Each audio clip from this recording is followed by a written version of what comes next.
माननीय उपप्रधानमन्त्री तथा अर्थमन्त्री विष्णु प्रसाद पौडेललाई आर्थिक वर्ष 2081-82 को आर्थिक सर्वेक्षण पेश गर्न अनुमति दिन्छु।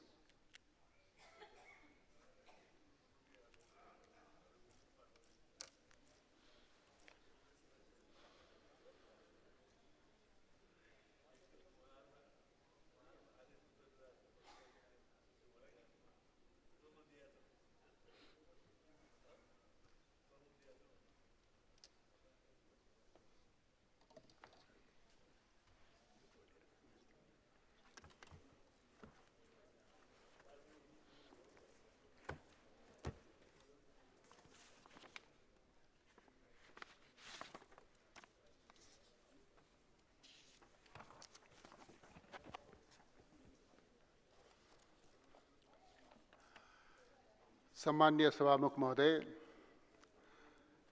मुलुकको समग्र आर्थिक, सामाजिक एवं भौतिक विकासको स्थिति समेटिएको आर्थिक सर्वेक्षण 2081-82 यस सम्मानित प्रतिनिधि सभा समक्ष प्रस्तुत गर्ने अनुमति चाहन्छु।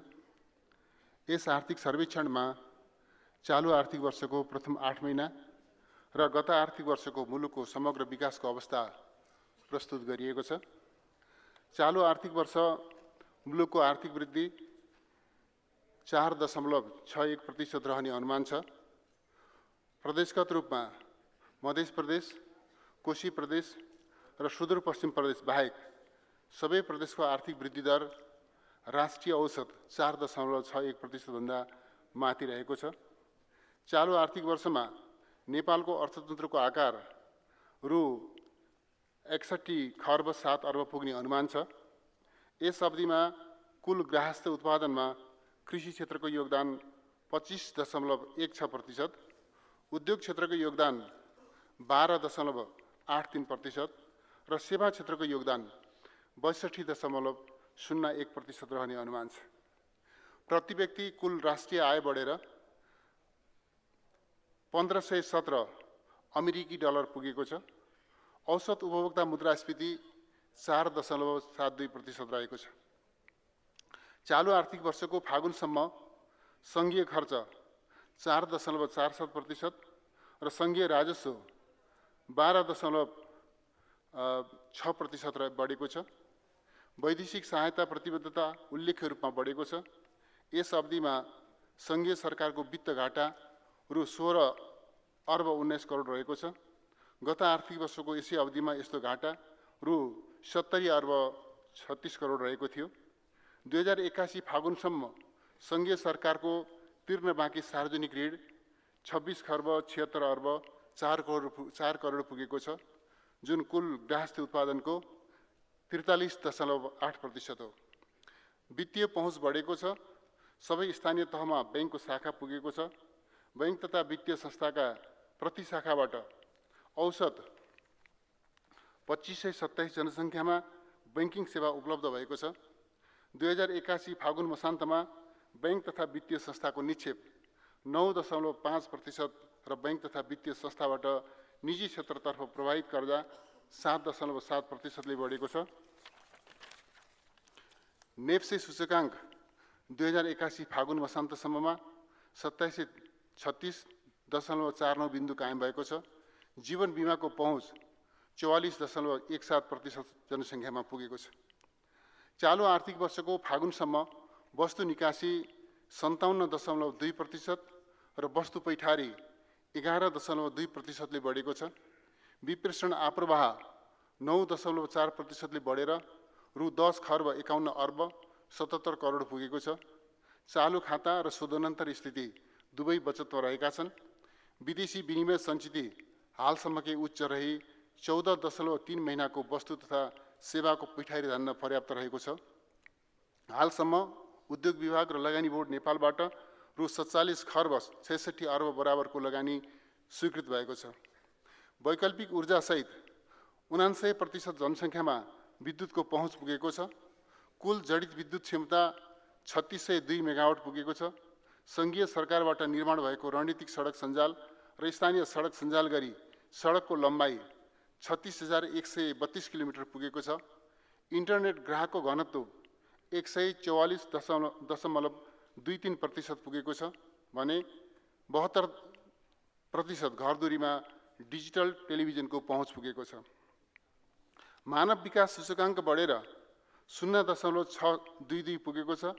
शैक्षिक सत्र 2081 मा आधारभूत तह कक्षा 1-8 को खुद भर्ना दर 94.1% र माध्यमिक तह 9-12 को खुद भर्ना दर 55.8% पुगेको छ। चालु आर्थिक वर्षको फागुनसम्म 37,984 विपन्न नागरिकले मुटु, क्यान्सर र मृगौला सम्बन्धी रोगको उपचारका लागि निशुल्क औषधि सहितको स्वास्थ्य सेवा प्राप्त गरेका छन्। यस अवधिसम्म 96.85% जनसङ्ख्यामा आधारभूत खानेपानी सेवाको पहुँच पुगेको छ। सामाजिक सुरक्षा भत्ता प्राप्त गर्ने लाभग्राहीको सङ्ख्या 37,06,389 रहेको छ। अन्त्यमा आर्थिक सर्वेक्षण 2081-82 नीति निर्माता, अनुसन्धानकर्ता लगायत सरकारवाला सबैका लागि उपयोगी हुने विश्वास लिएको छु।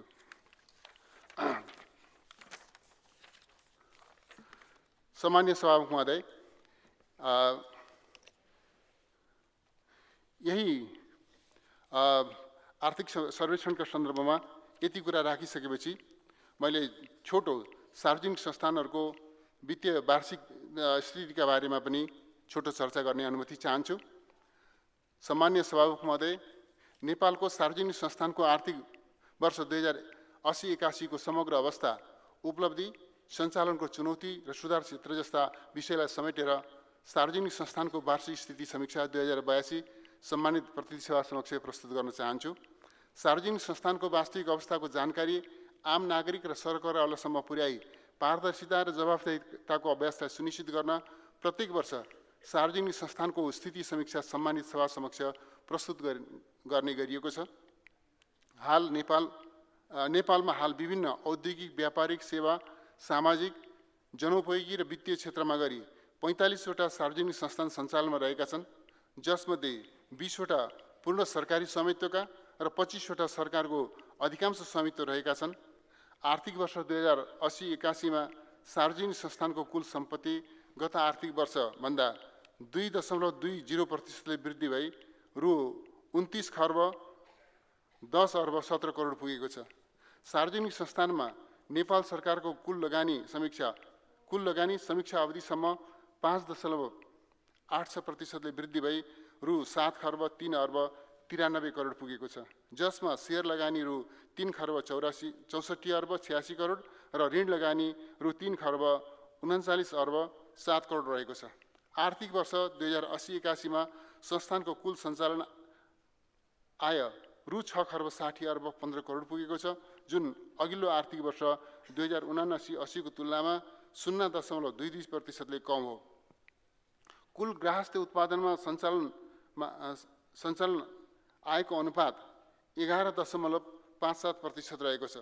सञ्चालनमा रहेका संस्थानहरूमध्ये 28 वटा नाफामा, 15 वटा घाटामा र 2 वटा बन्द अवस्थामा रहेका छन्। वार्षिक आर्थिक वर्ष 2080-81 मा सार्वजनिक संस्थानको खुद नाफा रु 42 अर्ब 62 करोड पुगेको छ, जुन गत समीक्षा अवधिको तुलनामा 12.88% कम हो।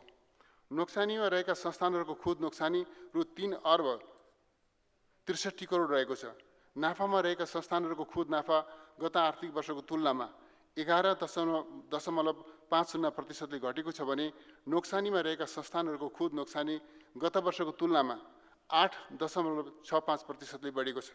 सार्वजनिक संस्थानबाट नेपाल सरकारलाई आर्थिक वर्ष 2079-80 मा रु 13 अर्ब 75 करोड लाभांश प्राप्त भएकोमा आर्थिक वर्ष 2080-81 मा रु 8 अर्ब 83 करोड प्राप्त भएको देखिएको छ। कुल शेयर लगानीको तुलनामा लाभांश अनुपात विश्लेषण गर्दा आर्थिक वर्ष 2080-81 मा 2.4% रहेको छ। सार्वजनिक संस्थानले मुलुकको आर्थिक तथा सामाजिक विकासमा महत्त्वपूर्ण भूमिका निर्वाह गर्दै आएका छन्। यिनीहरूको स्थापना, सुदृढीकरण, सुधार तथा विकासले मुलुकको समग्र आर्थिक, सामाजिक, राष्ट्रिय पुँजी निर्माण, आय वृद्धि तथा रोजगारी सृजना जस्ता क्षेत्रमा उल्लेखनीय योगदान पुग्न गएको छ। यद्यपि यस्ता प्रतिष्ठानहरूको संस्थागत संरचना, सञ्चालन, नीति, कार्ययोजना, वित्तीय अनुशासन, पारदर्शिता, जवाबदेहिता दक्षता र सेवा प्रवाहमा अझ धेरै सुधार गर्नुपर्ने आवश्यकता देखिएको छ। सम्मान्य सभामुख महोदयको अनुमतिले आर्थिक वर्ष 2081-82 को आर्थिक सर्वेक्षण र सार्वजनिक संस्थानको वार्षिक स्थिति समीक्षा 2082 सदन समक्ष प्रस्तुत गर्दछु। धन्यवाद।